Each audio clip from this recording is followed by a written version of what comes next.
and for the system to run efficiently. The first principle that is important for us is the principle of non-refoulement. I know it's a big word, but in simple terms, what it means is that you cannot be expected to return, or you cannot be returned to a country where you will face persecution, where you'll be in danger of persecution. So you should not be returned into a country where you will face persecution. That is the first principle. The second principle is that once you enter South Africa, whether you do it unlawfully or not, you should not be penalized for doing so. That is the second principle. And the third principle, which is important for us, given that today or this week we are celebrating human rights, is the principle that we all have human rights and our rights should be promoted. So there are three principles, right? So you won't forget these principles as we go along, because we use these principles as indicators against the system.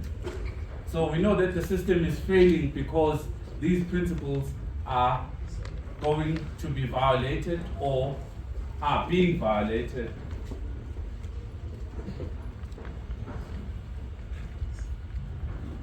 And those are our indicators.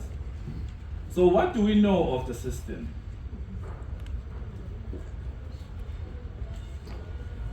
There are two stages to the system. The first stage is the application stage, where you just come from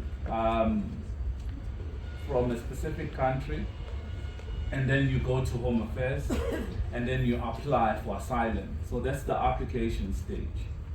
And then the second stage, so within the application stage, for instance, they get to make a decision whether to grant you asylum or not. And if they don't grant you asylum, then you go to the next stage, which is you go through the tribunals to appeal or either review the decision that they would have taken. So there are two systems within the Department of Home Affairs for a person to be granted asylum in South Africa. But as we have already said, there are three cardinal principles which are important for us to assess whether the system works or not. And why do we say these principles are important for us? It's because these principles, we extract them from international law, and they are also within our domestic law, and by extension, they are principles which are part of our Constitution. These principles are not only moral claims, but they are also legal claims. If we say the system is failing us, what we are basically saying is that there's a violation of international law and there's a violation of our Constitution. And that at the heart of it really goes at whether there is a violation of our moral as well as the legal claim that we carry as human beings. And why do we say so? In 2017, for instance, we were able to get stats from Stats SA, and in terms of that stats, we are told by the Department of Home Affairs that there are about 27,980 asylum applications that were lodged in 2017. And in the same year, 25,713 applications were rejected.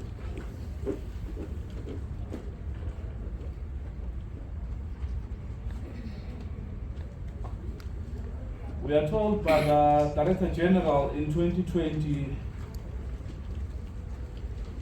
that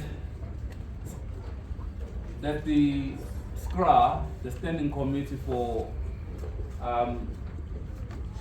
Refugee Affairs, reported a backlog of 40,000 reviews. And this was an increase from the 475 reviews in 2007. And we are told that the appeal board at the Department of Home Affairs reported about 794 appeals compared to 893 appeals that they received in 2007.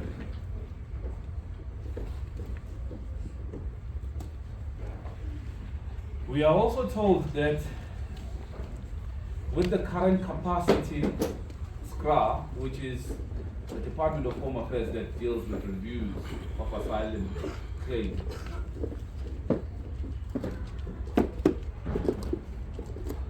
would take just about 1 year, over 1 year, to resolve all reviews. And that RASA, which is the appeal authority within the Department of Home Affairs, will take about 68 years to clear the backlog.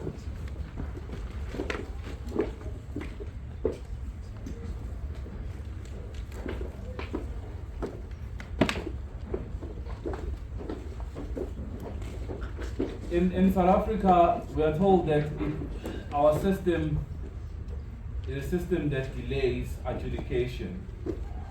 And we have seen people waiting on average at least 15 years or more to get a decision.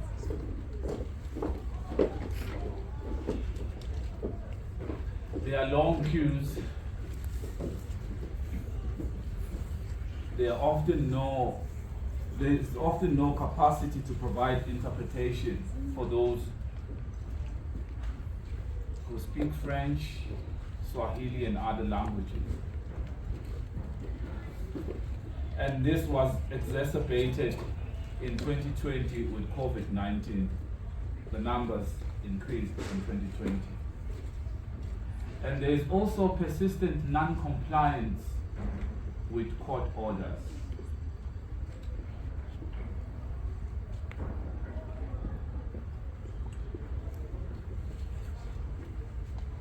During our submissions last year in Parliament, the Department of Home Affairs reported about 80,000 claims between the year 2020 and year 2022. This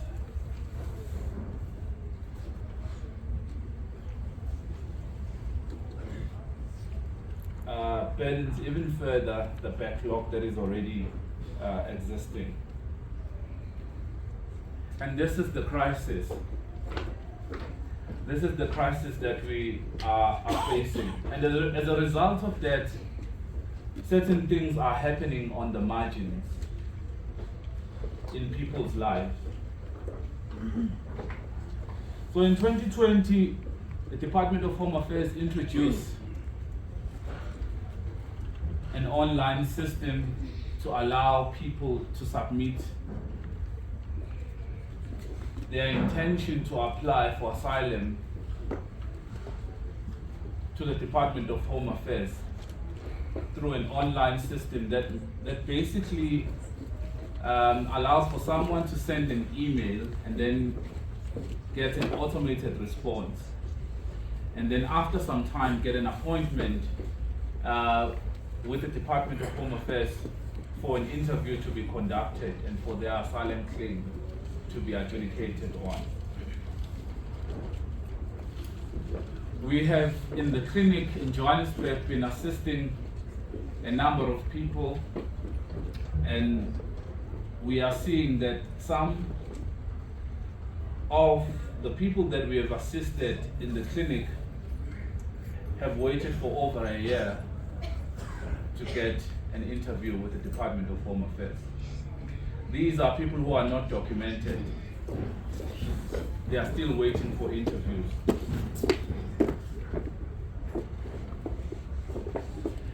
And this comes as a result of the online system, which is meant to be simple, which is meant to be efficient, to eliminate queues, to make sure that people get their asylum decision as quickly as possible. And because the system is slow, and because it takes a while for the Department of Home Affairs to reply and to give people appointments, something else happened. Something else is happening on the margins. What we have been able to report is that some people are getting detained because they don't have documents, despite the fact that they have made applications with the Department of Home Affairs using the online system.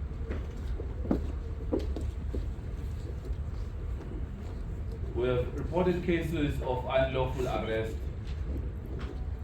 and we are being told that people are being made to pay bribes to secure their release from detention.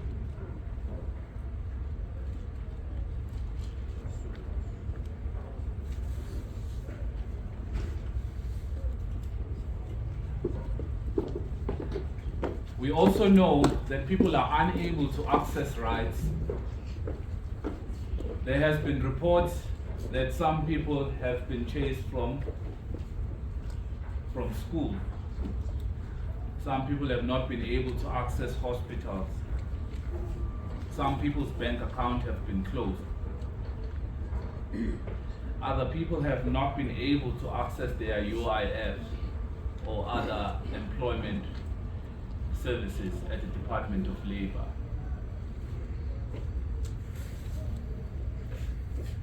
And as a result of this, we have, as a clinic, drafted letters to these institutions on behalf of the people that we work with, to underscore the importance of their rights whilst they're still within the asylum system. But because our clinic has been inundated with many of these cases,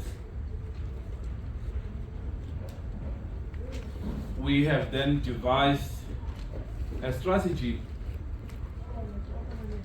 to broaden our rights education to assist communities and individuals and community-based organizations,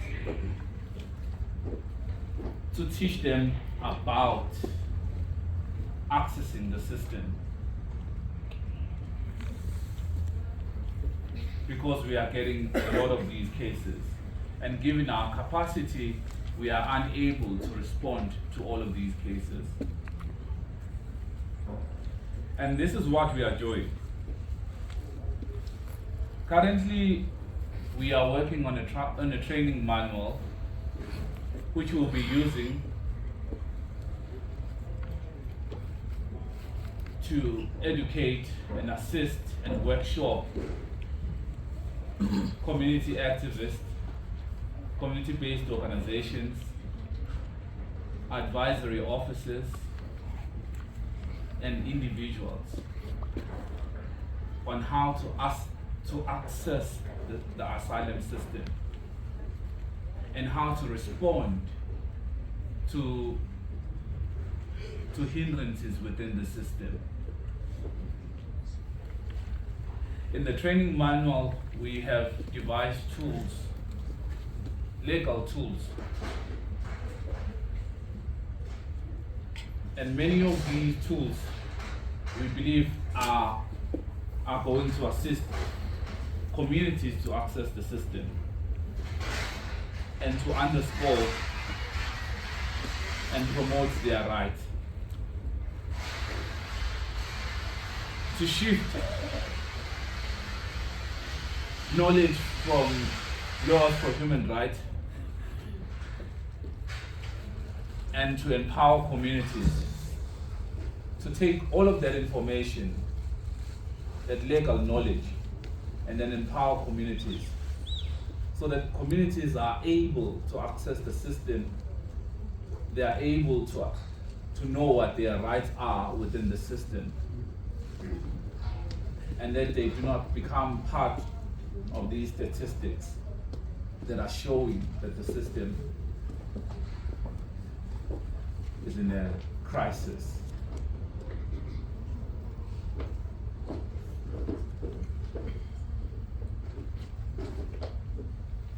These stats basically show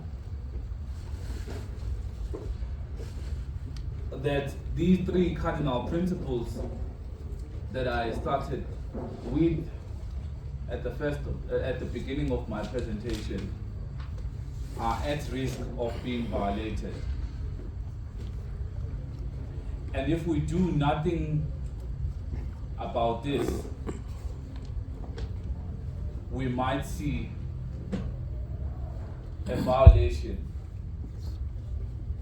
a chipping at these cardinal principles.